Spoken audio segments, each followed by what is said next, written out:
And the Quran says in Surah Ma'idah, chapter number 5, verse number 6, "O you believe, when you prepare yourself for salah, wash your face and your hands and arms up to the elbow, and rub your head with water, and wash your feet up to the ankles."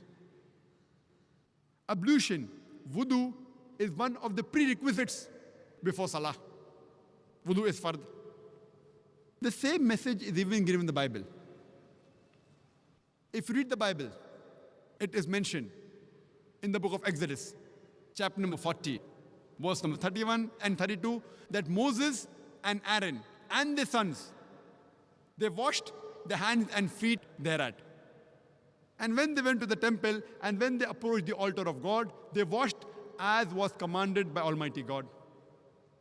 The same message is repeated in the book of Acts, chapter number 21, verse number 26. It says that Paul, along with his men, he washed before he appeared in front of the Lord. And previously it was mentioned in the book of Exodus, chapter number 40, verse number 31, and verse number 32, that Moses and Aaron and his sons, they washed before they appeared in front of the Lord. So wudu is compulsory in Islam as well as in Christianity, ablution. Further, it's mentioned in the Quran, in Surah Taha, chapter number 20, verse number 11 and 12. When Moses approached the fire, he heard a voice, "O Moses, I am your Lord. So in my presence, remove thy footwear, for thou art in the sacred valley of Tuwa." Removing the footwear for salah was a commandment given by Almighty God, Allah subhanahu wa ta'ala, to Moses, peace be upon him. This message is also repeated in the book of Exodus, chapter number 3, verse number 5. It says, Almighty God says to Moses, "Draw not nigh hither, put off thy shoes from off thy feet, for thou art on the sacred grounds." The same message is repeated in the book of Acts, chapter number 7, verse number 33.